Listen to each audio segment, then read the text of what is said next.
Hello viewers, আসসালামু আলাইকুম। আবারও চলে আসলাম নতুন আরেকটি রেসিপি নিয়ে আপনাদের মাঝে।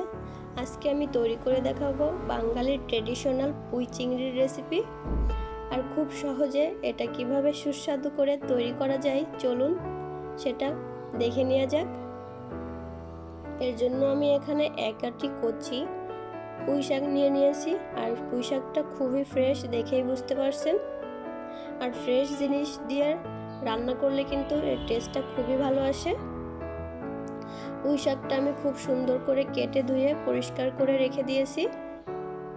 আর এখানে নিয়ে নিয়েছি আমি 100 গ্রামের মতো চিংড়ি মাছ। আর চিংড়ি মাছটা এখানে কমিয়ে বাড়িয়ে আপনারা দিয়ে দিতে পারেন। আর রান্নার জন্য আমি একটি প্যান বসিয়ে দিয়েছি। প্যানটা গরম হয়ে এলে এখানে দিয়ে দিব হাফ কাপ পরিমাণ রান্নার তেল। আর শাক জাতীয় কোনো জিনিস রান্না করতে কিন্তু তেলের পরিমাণটা একটু বেশি দিলে এর টেস্টটা খুবই ভালো আসে। চাইলে আপনারা তেলের পরিমাণটা কমিয়েও দিতে পারেন। এখন আমি চিংড়ি মাছগুলো এই তেলের ভিতরে 1 মিনিটের জন্য ভেজে নিব। খুব বেশি মাছটা ভাজা যাবে না, তাতে করে কিন্তু মাছটা শক্ত হয়ে যাবে, তখন কিন্তু চিংড়ি মাছটা খেতে ভালো লাগবে না। সেজন্য হালকা করে এটা ভেজে নিতে হবে। আমি চিংড়ি মাছগুলো কিন্তু তেলের থেকে উঠিয়ে নিয়েছি। আর এই তেলেই আমি এখানে দিয়ে দিব প্রায় হাফ কাপ পরিমাণ পেঁয়াজ কুচি। পেঁয়াজটা দিয়ে একটু নাড়াচাড়া করে নিব। দেখুন পেঁয়াজটা হালকা করে ভেজে নিয়েছি। এখন দিয়ে দিব 2 টেবিল চামচ পরিমাণ রসুন কুচি। এখানে চাইলে কিন্তু আপনারা রসুন কুচির পরিবর্তে রসুন পেস্টও দিয়ে দিতে পারেন। আর এখানে আমি দিয়ে দিব বেশ অনেকটাই কিন্তু আমি এখানে কাঁচামরিচ ফেলে দিয়ে দিয়েছি, কারণ এই রান্নাটা আমি কাঁচামরিচ দিয়েই করব। আপনারা যদি চান তাহলে শুকনো মরিচও অ্যাড করতে পারেন, তবে পুঁই শাক জাতীয় যে কোনো রান্নার ক্ষেত্রে কাঁচামরিচটাই বেশি ভালো লাগে।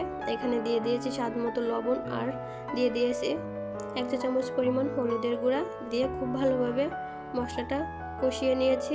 এখন এর ভিতরে আমি কেটে রাখা পুঁই শাকগুলো দিয়ে দিব।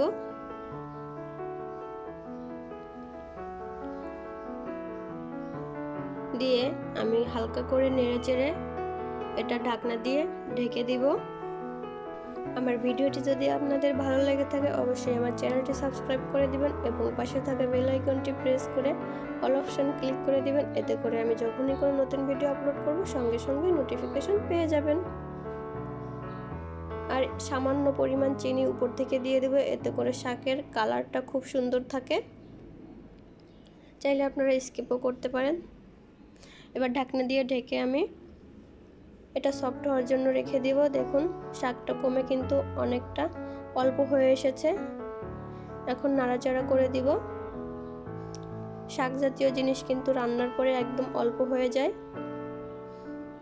এবার এই পানিতে আমি শাকগুলো খুব সুন্দর মতো কষিয়ে নিব। ঢাকনা দিয়ে ঢেকে ঢেকে আমি এটা খুব সুন্দর করে কষিয়ে নিব। দেখুন আমি খুব সুন্দর মতো কিন্তু এটা কষিয়ে নিয়েছি। এই পর্যায়ে আমি চিংড়ি মাছগুলো দিয়ে দিব। দিয়ে খুব ভালোভাবে শাকের সঙ্গে মিক্সড করে দিব। এখন আমি এখানে 1 কাপ পরিমাণ পানি দিয়ে দিব। আর অবশ্যই এখানে গরম পানিটা অ্যাড করে দিবেন, অর্থাৎ উষ্ণ গরম পানিও দিয়ে দিতে পারেন। এতে করে তরকারির টেস্টটা খুবই ভালো আসবে। এবার ঢাকনা দিয়ে ঢেকে যতক্ষণ না পর্যন্ত এই শাকের ডাঁটা সেদ্ধ না হয়ে আসে ততক্ষণ রান্না করে নিব। দেখুন আমার প্রায় রান্না হয়ে গিয়েছে। এ পর্যায়ে আমি ভাজা জিরার গুঁড়া দিয়ে এটা পরিবেশন করে দিব। আর এই ভাজা জিরার গুঁড়াটা দিলে কিন্তু এর টেস্টটা খুবই ভালো আসে, ফ্লেভারটা খুবই সুন্দর হয়। দেখুন আমি পরিবেশন করে দিয়েছি। আর অবশ্যই বাসায় একবার হলেও এই রেসিপিটা ট্রাই করে দেখবেন আর কমেন্টস করে জানাবেন কেমন হয়েছে আমার এই রান্নাটা। আর লাইক দিতে তো একদমই ভুলবেন না, কারণ আপনাদের একটা লাইক আর কমেন্টস আমাকে অনেক বেশি উৎসাহিত করে। আমার ভিডিওটি দেখার জন্য সবাইকে অসংখ্য ধন্যবাদ। আল্লাহ হাফিজ।